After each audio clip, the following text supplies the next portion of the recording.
So for our second motor intervention video, I made an occupational profile of a 22-year-old woman who recently was diagnosed with a traumatic brain injury from a car accident. She's been going through therapy for about 4 weeks, occupational therapy specifically. The TBI has affected a wide variety of her client factors, including memory loss, attention span, some partial vision loss in her left eye, as well as she has experienced some hypertonicity or spastic movements in her left extremities, and then also pain associated with that spasticity. She also has experienced muscle weakness and an extreme amount of fatigue. She's been sleeping a lot more, but she has made already great improvements in therapy. She also has some difficulty forming certain words, but that is improving because she is also participating in speech therapy currently.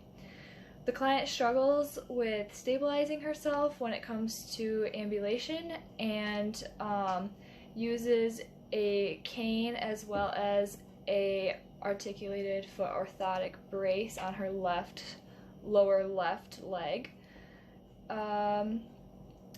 Something we want to continue working on is coordination using bilateral extremities, so both her left and her right extremities both are either upper or lower. So lower would be helping with ambulation and upper would be any type of typical ADL skills that would engage both hands.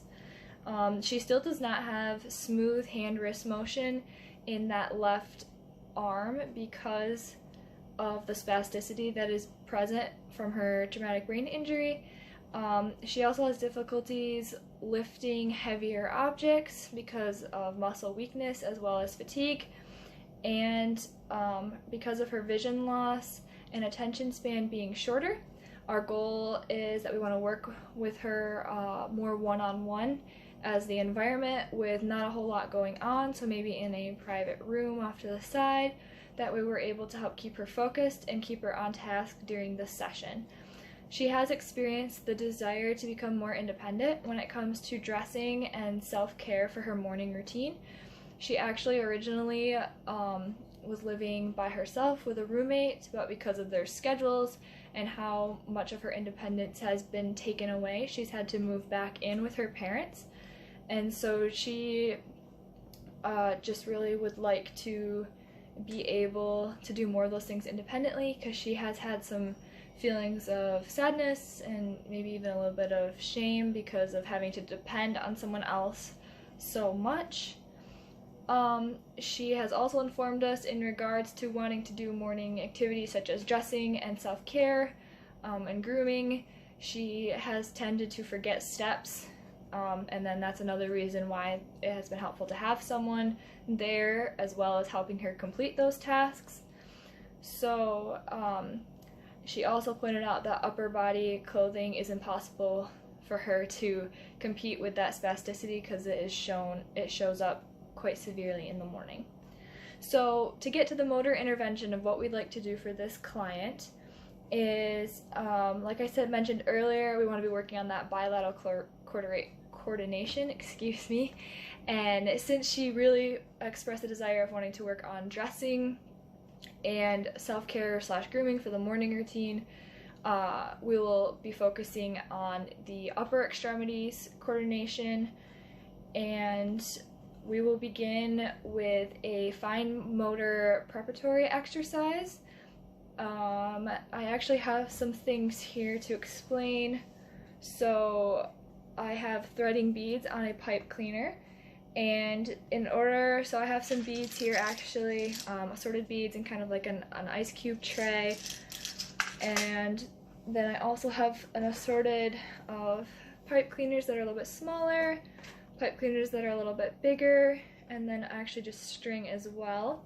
And those can be things that you can use to either upgrade or downgrade the activity. To make it more difficult for the fine motor aspect, use smaller beads or a smaller pipe cleaner or string. And then obviously to downgrade it, you would use a thicker string or a thicker pipe cleaner like one of these. Also, to make it more difficult, you could make more decisions, so ask them what color pipe cleaner or what color string if you have options. And then as well, if you really want to do a challenge, we are not doing it to begin with just because of her attention span. It would kind of drag the activity on and maybe make it easier to be distracted. But I actually, if you wanted to have them sort their own beads from like a bag or a box and have them put it in a container to make their bracelet or string the beads in general, that would be another thing you could do. So anyway, I will be just doing just a little bit to kind of show. So you'll have a pipe cleaner. You'll ask her to put the pipe cleaner into her left hand because that is the one that is showing more of the spastic movement, so that she can practice just grasping for now. And then the fine motor, sorry, I said that wrong. You would want the spastic to reach for the beads. So make sure that her hand is looser and you're able to do it. And if she can already do that pinching grasp, we want to work on that more. As I mentioned earlier, with the working in therapy already for 4 weeks, she has made great progress. So her spasticity doesn't always show up. It only shows up more so in the morning and like if she gets really tense.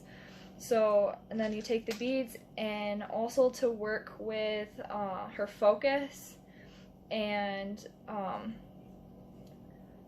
just her fine motor, ask her to pick and form a pattern with the beads, and then just very simply, obviously, thread them on.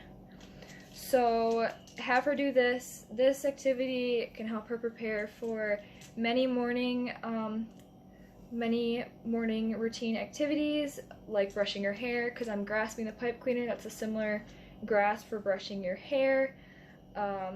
Dressing, the fine motor can help prepare her for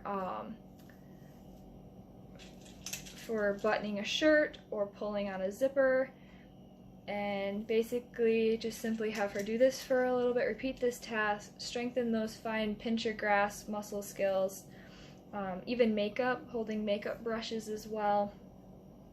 So you could progress the session by either making the pattern longer, more complex with more beads, or actually moving on from this preparatory exercise and using one of those button boards that have the buttons and the shirt, practicing that using an arm to hold and steady and then also to button, or even one of those zipper boards as well that has a zipper on it to practice the dressing.